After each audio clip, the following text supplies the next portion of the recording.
Hey y'all, today I've got a video where I give you 10 JRPGs I'd recommend you consider buying during any Steam sale. Since this video is being made during the summer sale, I'll be using that as my basis. Originally, it was supposed to be a bunch of brief descriptions, and some did stay that way, but others turned into pretty much a mini review, so forgive me ahead of time for this chaos that I've constructed. With that being said, let's go ahead and jump into the video. We're going to start this list with Atelier Ryza. This entire game is a vibe, slice of life with a great supporting cast and tons of adventures sprinkled in to fuel its intricate crafting system. It focuses mainly on acquiring items via combat, foraging, mining, and a variety of other methods. These all lead to the main draw of the game though, that being alchemy. You got your big old pot, you chuck a bunch of stuff in it, and boom, you've turned a piece of paper into an axe. Pretty cool, right? Now, let's get into a bit of the specifics. The combat is a form of turn-based and real-time action, but I'd argue it leans more towards the former of those. It's alright, nothing special, but in a way a detriment to the enjoyment of the game. My favorite part has to be the fact that you're out here making explosions in a cauldron in your room, which you then use to throw at some weird mushrooms and make them explode. It should be noted that the majority of the time you're using items that you yourself craft and tune to the way you see fit. The music is fantastic and it fits the theme of the game to perfection. I'd argue Atelier has some of the most underrated OSTs when it comes to the JRPG genre. Oddly enough, it's one of my go-to playlists. Like when I'm just like looking forward to chilling or mellowing out, I will listen to this. I'll just put it on there. I'd recommend listen to Tears of Summer if you want an example. It's one of my favorites. The side characters are rich in personality and very wholesome. I'm not going to argue that they're deep and complex characters, but again, for the themes the game is presenting, they're great. A bunch of friends hanging out and figuring out who they are, what they want to do in life, it pulls the heartstrings, man. It feels good being a part of the group. Ryza's a great protagonist too. Once she figures out what she wants, you know, she'll try her best to accomplish that goal, all while trying to help those around her as well. It's a journey of discovery, and Atelier Ryza provides a lot of that, so if that sounds interesting, give it a shot. The next ones are going to be shorter, promise. Maybe not, we'll see. Second on here, we have Star Ocean, the second story R for remake. The original was released in 1999 in the States. This is a remake that uses the HD 2D graphic style that was popularized by Octopath Traveler. It's one of my favorite things to look at, if I'm going to be honest with y'all. It's a terrific blend of that nostalgic pixel look with a more modern approach implemented in the backgrounds, UI, and graphical effects like the skills. They look sick. The combat is similar to that of the Tales of series. If you've played any of those before, you'll understand what I'm talking about. It's a full-on action game where you're pitted against your enemies in a 3D arena. Essentially, you break the enemy, then you proceed to unleash the wrath of hell upon them. Rinse and repeat, and that's basically it. It's fun, it's satisfying, especially when you're trying to come up with ways to get all the characters in your party to synergize with each other. You know, try to get the right combinations, the right combos. And if you ever get tired of a specific playstyle, there's so many other characters in the game that can switch it up for you and keep things fresh. Speaking of the characters though, a very strong appeal of this game is the relationships between them. The game has a system called private actions, which is basically your party members hanging out and interacting with each other. So like, if you're a huge fan of that type of stuff, then I'd easily recommend this game. Triangle Strategy at number 3, baby. Another HD 2D game. I'm a huge fan. I think there's gonna be another one on this list. So, this game, as the name implies, is a strategy game. It's similar to a Final Fantasy Tactics, Tactics Ogre, or even a Fire Emblem in terms of combat. It's a lot more focused on the narrative, however, when compared to the other games I just listed, which is kind of crazy. But I mean, it's a pretty big story to combat split. Sometimes there can be a little too much text being thrown at you, but if that's not something that you find bothersome, then awesome, don't worry about it. To further expand on that, I do believe the story is the game's strongest selling point though, so you know, that's a big plus. There comes moments in it where you're presented with choices that will affect both the immediate and the overarching narrative. The uniqueness lies in the way the game's major choices are made though. It's democratic in nature and you have to try and convince those around you to go along with your decisions or, you know, get them to fight for you. It's a fun experience and it's something different, which is something I really do appreciate. Dragon Quest has made its appearance as the 4th game I'd recommend. Dragon Quest XI's echoes of an elusive age, to be exact.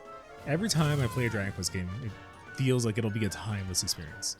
The story and characters are always solid, and most importantly, it continues to stay strictly turn-based. They're very adamant about what Dragon Quest is, and they stick to those values. The gameplay philosophy always remains the same, which means that for the most part, if you enjoy one game, that consistency will carry over to the others, and odds are you'll probably like those too. There's always a sense of nostalgia and familiarity. Dragon Quest XI is a home run in almost everything it does, and it's definitely one of the best turn-based JRPGs in the modern era. Or just JRPGs in general, no need to add a turn-based restriction here. Persona 5 4-5. Well, Persona 5 Royal to be exact. I'm pretty sure this is Atlus's most popular game, and honestly you can't go wrong with any Persona. I'll be recommending 5 as I believe it's the best entry for someone who's new to the series, and the style that it oozes out compared to the previous games is something that should definitely be experienced. You could also do Persona 4 if you don't mind an older game. It's my personal favorite because the small time vibes just resonate with me. I also like the supporting cast just a smidgen more than those in the other games as well. Persona 3 Reload is another option though. I haven't played the remake so I can't give you a fair assessment of the game, but from what I've seen it looks very true to the original. And if that's the case, then it should be another banger, no questions asked. The Epilogue DLC should be coming out later this year, so maybe give it a look when that happens, for sure. I should talk a bit about the games though. All the Persona games have style, and a lot of it. Persona 5 has it in troves though, because for some reason, a good one mind you, they turned it into a graphical showcase that a lot of other games could borrow from. It's honestly amazing. The designs, details, transitions, it's got it all. The Persona 3 remake also shares that in common with Persona 5. It's a feast for the eyes, so shoutouts to the developers for an amazing job in coming back to an older game and just taking a lot from Persona 5 and making it just beautiful. The combat is turn-based, and it's very satisfying because exploiting the weaknesses of your enemies grants you more turns, and well, not letting the enemies play just feels great. A lot of that is accomplished by the wide variety of allies you can have on a team. The main character can summon a plethora of different personas. Think of a Pokemon to overcome the challenges that'll be presented to you, depending on what weaknesses you're up against or resistances. They're terrific. They're based off of mythologies, deities, or historical or fictional characters. It's a creature collector, y'all, so who doesn't love that? The music in each game is impeccable as well. If you've never heard Persona music, I'd implore you to do so. It's unique, especially when compared to other games in the genre, or honestly just games in general. So here's the biggest thing about Persona though. It's a high school sim, dating sim, a time management sim as well. It's pretty heavy in that department. A huge mechanic of these games is to hang out and build up the bonds with the people around you, and sometimes it can feel like you're working against the calendar. You're kind of like fighting the game in order to achieve what you want, and honestly maybe that's kind of just all the time, but I'd recommend you just don't worry about it too much and just enjoy the game at your own pace. If that doesn't sound like your cup of tea though, they recently released Shin Megami Tensei 5 Vengeance on Steam, which isn't on sale as the time I'm recording this, but maybe it will be eventually. It has to be. It has a lot of the same features as Persona, minus all the sim stuff. It's a lot more gameplay and combat focused, and they're usually pretty dark, which I mean, it's great. Also, fun fact, Persona originally started off as a spin-off of SMT, so neato. Number 6 is Mega Man Battle Network 1+2. Alright y'all, let's keep this one nice and short. Land and Mega Man EXE are the best 1-2 punch you've never seen. They get the job done. They pull their weight within their respective domains, Land in the physical world and Mega Man in the digital one. Mega Man's a program who deletes viruses on the internet, by the way. It should be noted that if you only want to buy one side of the collection, I'd recommend you buy the second one. 5 and 6 are my personal favorites of the series, and you don't lose too much story-wise, but if that's a concern, starting at the beginning would be optimal anyway, so go ahead and do that. Exploring the web is fun. Collecting new chips to increase your arsenal always feels great, and exploring town trying to find what you can jack Mega Man into is cool too. The main attraction has to be the combat though. It's a 3x6 grid where you duke it out against your enemies and pummel them down with your Mega Buster Lemons or your chip/chip combinations. UFC fighters throw hands in the octagon while Mega Man brings you into the rectangle, so a jack into that. What? The 7th game in this list is complicated. Yakuza 0 is the name I want to throw out, but it's not currently on sale. If it is when you're watching this video though, then go for it. There's like 10 or more games in this series, but Zero serves as a foundation. If you do fall in love with the game, you can look forward to a lot more of it in the future as you journey through the story of Kiryu Kazuma. Yakuza 0 is a beat-em-up game that takes place in Japan with a bunch of mini-games and more drama than you could ever imagine. If you like badass characters, throwing hands, and plot twists, then this is the game for you. On the topic of the summer sale though, I don't have any footage for this unfortunately, but I'll be changing my answer to Judgment. It's by the same developers and it remains a beat-em-up and drama-filled experience. It takes place in Japan as well, but there's very few connections with the main series in Yakuza, so there's no need to worry about having any prior knowledge of the series. Judgment revolves around a character named Takayuki Yagami, where you play as a PI, or personal investigator. It shares a lot of the same elements in gameplay design with its older brother in Yakuza, that includes the minigames and a plethora of side quests. Now that I think about it, this game probably has my favorite story when it comes to Ryuga Gotoku games. That's the developer, by the way. You're kind of like Batman, but you don't give a shit if people see your face. You kick ass in public. I mean, you got crowds watching, man. The supporting cast kicks ass too, bro. Like, that's my shit. And the ending, the ending goes freaking insane, guys. Oh, what a build-up. This game should be ranked higher. I mean, this isn't a rank list, but still, you get my point. You get my gist, right? You catch my drift, right? We open the gate to number 8, Octopath Traveler. So there's currently 2 games in this series, and I'll just go ahead and say you should start with the second game. There was a decent amount of improvements made when compared to its predecessor. The story is standalone as well, so there's no need to stress about having to play the first one. I will give some flowers to the first one though. I brought it up before and I've tried searching to see whether or not this is correct, and I believe it is. Someone correct me if I'm wrong, please. It was the first game to come out with the HD 2D aesthetics, which you already know I'm a huge fan of. There's been other games that have used this style now, so shout out to them for bringing something new to the gaming sphere so that others can adopt it. Also give the soundtrack to listen. It's easily one of my favorite OSTs of all time. Yasunori Nishiki does not miss. The same goes for the second game, mind you. I do prefer the first one a little bit, but they're both about equally as good, if not, they probably are, if I'm going to be honest with you. Moving on though, basically, Octopath Traveler 2 consists of 8 different protagonists and 8 different stories. You choose one of them, and you can then proceed to traverse the world in order to recruit the other 7 and build up your party. It's a super diverse cast in all aspects, really. Like attire, culture, gameplay mechanics, they're all very unique. Like, it doesn't make sense sometimes why some of these people even travel together. But hey, video games, we're here to have fun. It's a traditional turn-based game with some customization when it comes to changing classes. Enemies have breakpoints that you can whittle down by targeting their weak points.